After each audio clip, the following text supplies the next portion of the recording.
Signal in the Noise, Convergence. A Stuttgart story of OPSEC, Insider Threat and Cybersecurity, continued.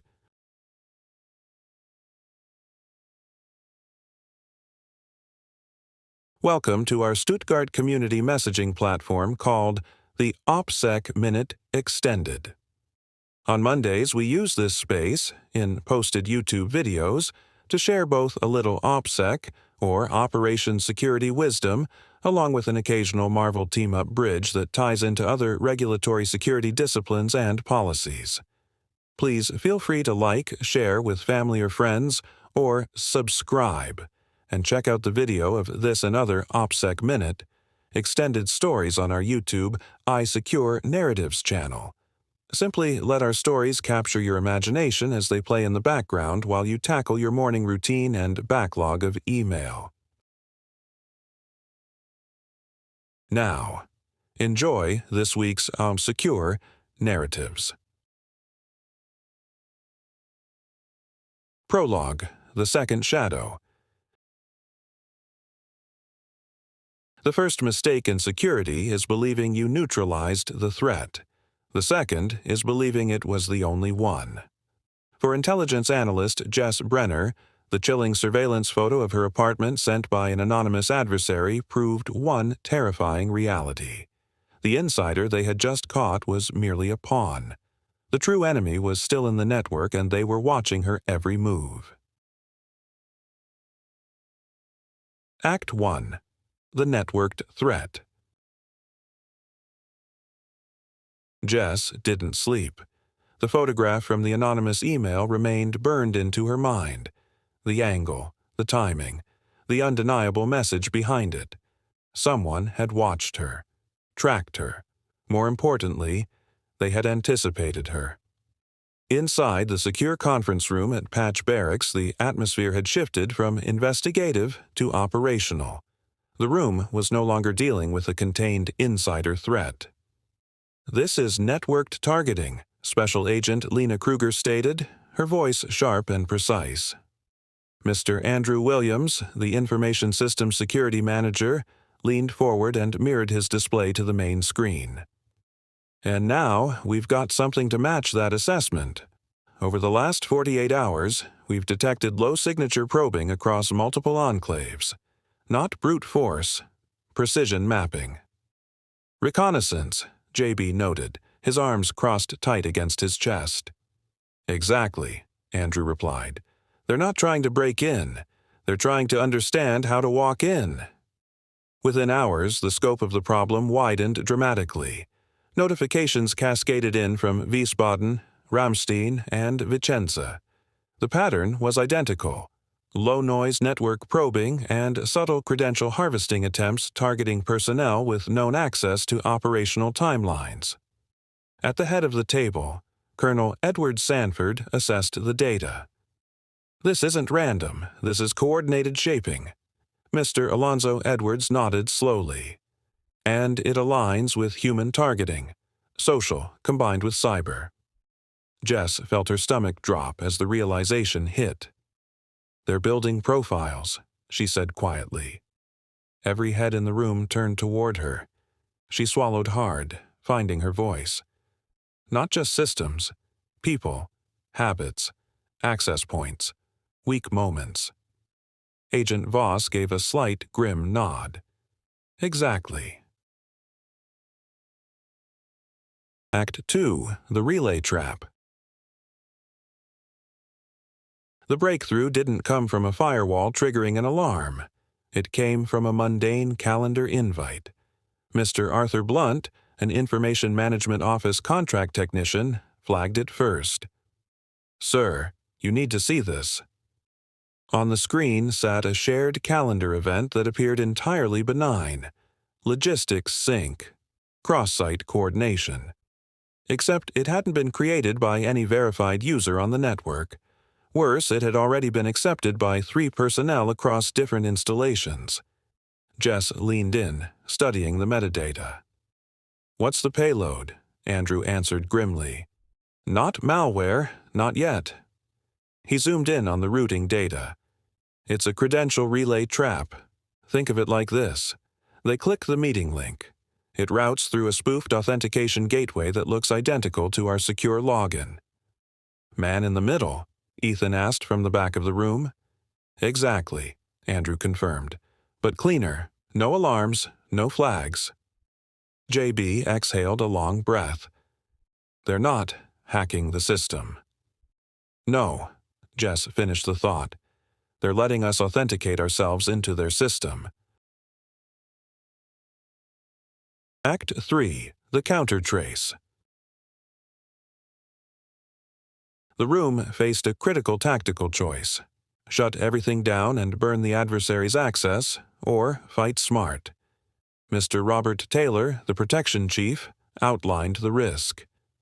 We go loud, we spook them, they vanish again. We go quiet, Colonel Sanford countered. We risk spread.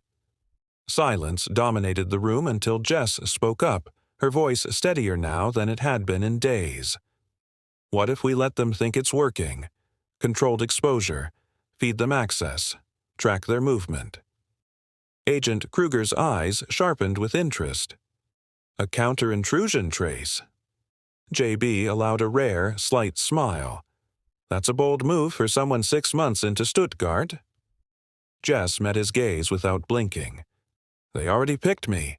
Might as well use that. They built the trap with blistering speed, a controlled, segmented environment seeded with monitored credentials.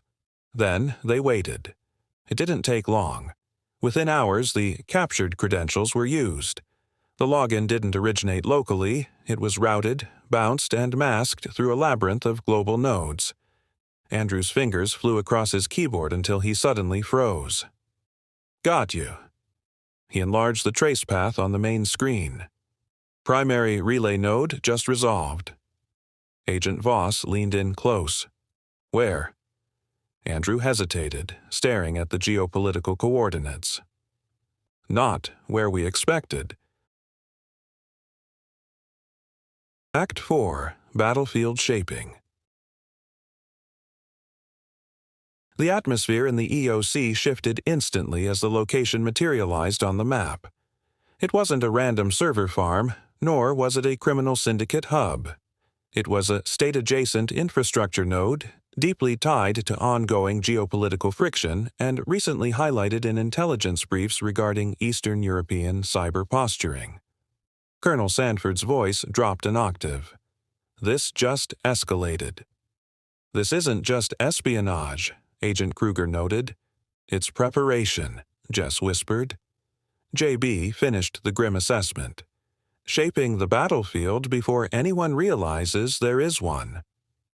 The intrusion attempt was never about Stuttgart. It was about mapping access pathways, operational timelines, movements, and dependencies.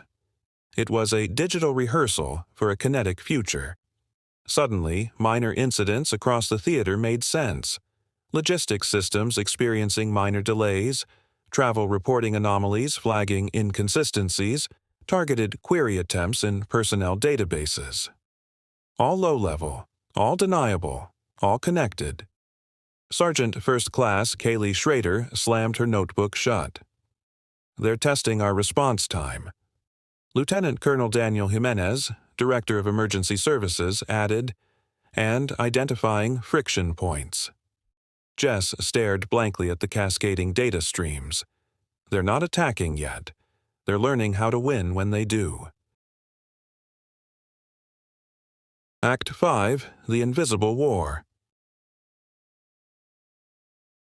Decisions were executed rapidly. EUCOM coordination was initiated, the theater cyber defense posture was elevated, and inter-installation synchronization was activated. But there would be no dramatic shutdown, no flashing red lights, and no public acknowledgement of a victory. The real fight wasn't visible. It lived in authentication requests, travel disclosures, casual conversations, and calendar invites. JB gathered the core team before dismissing them.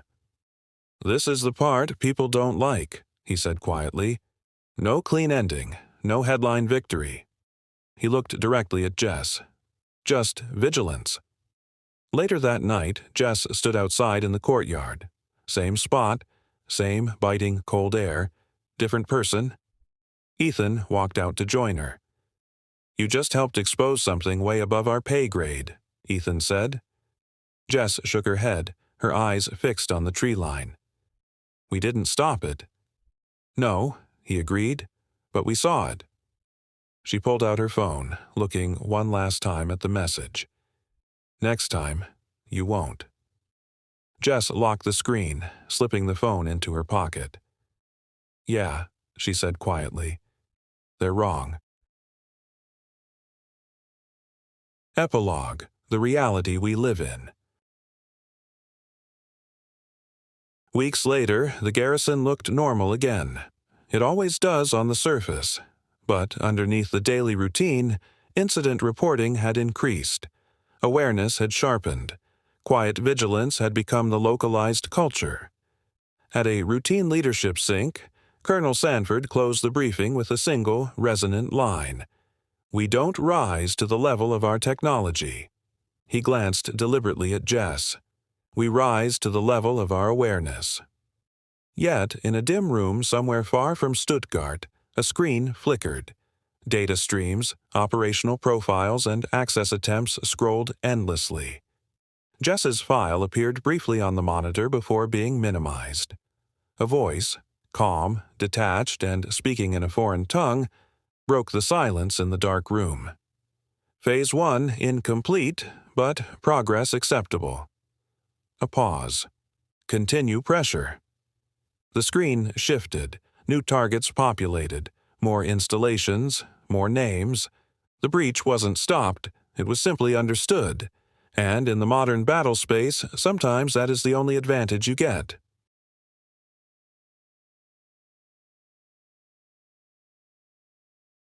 Thank you for sticking around as we continue testing the boundaries of an extended storyboard. Think of it as security training with a plot twist, and a fresh way to both educate our team and connect with our military community. Subscribe to our YouTube or Secure Narratives channel. Hit us with a like and watch for our new updates. Also, if you have other suggestions or ideas, or are interested in a personalized name drop, or your work center's inclusion to our tales, don't hold back. Send a quick note to share your thoughts. We're all ears and ready to make things even better. So, keep those comments coming. Until next Monday, stay aware, stay connected, and stay engaged.